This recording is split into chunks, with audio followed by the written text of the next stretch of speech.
तिथं लाडक्या बहिणी बसल्या, मला त्यांना सांगायचंय, कधी कधी आमच्याबद्दल गैरसमज विरोधक पसरवतात। लाडकी बहीण आम्ही दर महिन्याला तुम्हाला 1,500 रुपये देतो, त्याच्यामध्ये मी राज्याचा अर्थमंत्री म्हणून सांगतो, तुमचे जे लाभार्थी माझ्या लाडक्या बहिणी त्या योजनेमध्ये बसतात त्यांना ही योजना कदापि आम्ही बंद करणार नाही।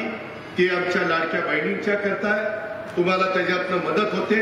उलट आम्ही त्याच्यात नवीन प्रस्ताव आणलेला आहे, काही बँका पुढे आणलेल्या आहेत। नांदेड जिल्हा बँकेशी पण मी बोली, काही जिल्हा मध्यवर्ती सहकारी बँका चांगल्या आहेत, तिथं आमचे दर महिन्याला 1,500 रुपये त्या भगिनीला जातात, त्याच्याऐवजी त्या भगिनीला त्यांनी 30 ते 40 हजार रुपये द्यायचे आणि हप्ता ह्याच्यातनं त्यांचा जाईल। 40-50 हजार रुपयाचं भांडवल जर तिला झालं तर त्याच्यातनं ती माझी बहीण काही ना काही स्वतःचा व्यवसाय करू शकेल आणि त्याच्यातनं स्वतःचं कुटुंब ती उभं करू शकेल। हे होऊ शकतं। महाराष्ट्रात काही बहिणींनी केलंय। मला माझ्या नांदेडच्या, मला माझ्या चव्हाणवाडीच्या परिसरातल्या बहिणींना सांगायचंय, तुम्ही पण त्या गोष्टीचा विचार करा। मी माझ्या सगळ्या कार्यकर्त्यांना, आमदारांना, माजी आमदारांना, पदाधिकाऱ्यांना, माझ्या महिला भगिनींना पण सांगणार आहे की ती कशी योजना आहे। शेवटी किती सांगून प्रश्न सुटत नाही, त्याकरता काही कार्यक्रम द्यावा लागतो आणि तशा पद्धतीचा कार्यक्रम आम्ही लोकांनी दिलेला आहे।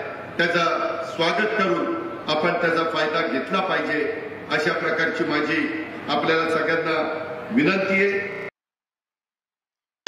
तर आता लाडक्या बहिणींसाठी अजून एक नवीन खुशखबर आहे। मे महिन्यात अजून एक खुशखबर आली आहे, कारण लाडक्या बहिणींना मे महिन्याच्या सुरुवातीलाच 10व्या हप्त्याचे वितरण करण्यात आले होते। पण प्रत्येक लाडक्या बहिणींच्या जे पात्र लाडकी बहिणी आहेत त्यांच्या खात्यामध्ये 1500 रुपये सुद्धा जमा झाले आहेत व सरकार नक्कीच प्रयत्न करत आहे की लाडक्या बहिणींना अजून पुढे घेऊन जाण्यासाठी। कारण आता सरकार म्हणजेच अजितदादा पवारांनी इथे विधान केलं आहे की लाडक्या बहिणींना आता 50,000 रुपयांचं कर्ज सुद्धा देणार आहे व नवीन व्यवसायासाठी किंवा नवीन सुरुवात करण्यासाठी, स्टार्टअपसाठी लाडक्या बहिणींना नक्कीच इथे सरकार मदत करणार आहे। व त्यांनी ही माहिती सुद्धा सांगितली आहे की प्रत्येक जे लाडक्या बहिणी असणार आहेत त्यांना 50,000 रुपयाची मदत केली जाणार आहे व त्याच्यावरती अत्यंत कमी दरात इथे व्याज घेतलं किंवा काहीच व्याज न घेता पुढे जाऊन लाडक्या बहिणींना मदत सुद्धा होऊ शकते। याबाबतीत अजून योजना सुरू झाल्यानंतर सविस्तर माहिती येणार आहे व इथे लाडक्या बहिणींना नवीन योजनेतून सरकार नक्कीच मदत करत आहे। जसं मुख्यमंत्री माझी लाडकी बहीण योजनेअंतर्गत प्रत्येक लाडक्या बहिणींना 1500 रुपये मिळत आहे, पुढे जाऊन 2100 रुपये सुद्धा होण्याचे चान्सेस आहेत व या बाबतीत सुद्धा बोललं जात आहे। तर प्रत्येक जे पात्र लाडक्या बहिणी आहेत त्यांच्यासाठी आनंदाची गोष्ट आहे, त्यामुळे नक्कीच या व्हिडिओला जास्तीत जास्त शेअर करा, कारण सरकार आता लाडक्या बहिणींसाठी नक्कीच प्रयत्न करत आहे। बहिणी नक्कीच इथे इंडिपेंडेंट होत आहे, नवीन व्यवसायाकडे वळत आहे। अशाच महत्त्वपूर्ण माहितीसाठी नक्कीच आपल्या चॅनलला सबस्क्राईब करा आणि या व्हिडिओला जास्तीत जास्त शेअर करा। धन्यवाद। बातमी आहे लाडक्या बहिणींसाठी खुशखबर, कारण लाडक्या बहिणींसाठी राज्य सरकारनं पुढचं पाऊल टाकलेलं आहे। लाडक्या बहीण योजनेच्या हमीवर बहिणींना कर्ज देण्याचा विचार असल्याचं उपमुख्यमंत्री अजित पवारांनी जाहीर केलंय। ज्या बहिणींना उद्योग सुरू करायचा असेल आणि भांडवल नसेल तर या योजनेच्या हमीवर लघु उद्योगांसाठी कर्ज उपलब्ध करून देण्याचा सरकारचा प्रयत्न आहे। या कर्जाचा हप्ता लाडकी बहीण योजनेतून सरकारकडून भरण्याची योजना विचाराधीन असल्याची माहिती अर्थमंत्री तथा उपमुख्यमंत्री अजित पवार यांनी दिली आहे आणि यातून लाडक्या बहिणींना 30 ते 40 हजारांचं अर्थसहाय्य होईल असा विश्वासही अजित पवारांनी व्यक्त केला आहे। कधी कधी आमच्याबद्दल गैरसमज विरोधक पसरवतात।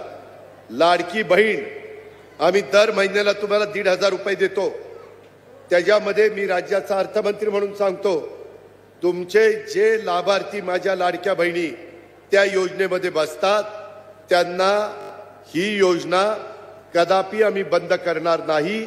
ती आमच्या लाडक्या बहिणींच्या करताय, तुम्हाला त्याच्यातनं मदत होते। उलट आम्ही त्याच्यात नवीन प्रस्ताव आणलेला आहे, काही बँका पुढे आणलेल्या आहेत। नांदेड जिल्हा बँकेशी पण मी बोलीन, काही जिल्हा मध्यवर्ती सहकारी बँका चांगल्या आहेत, तिथं आमचे दर महिन्याला 1,500 रुपये त्या भगिनीला जातात, त्याच्याऐवजी त्या भगिनीला त्यांनी 30 ते 40 हजार रुपये द्यायचे आणि हप्ता ह्याच्यातनं त्यांचा जाईल। 40-50 हजार रुपयाचं भांडवल जर तिला झालं तर त्याच्यातनं ती माझी बहीण काही ना काही स्वतःचा व्यवसाय करू शकेल आणि त्याच्यातनं स्वतःचं कुटुंब ती उभं करू शकेल. हे होऊ शकतं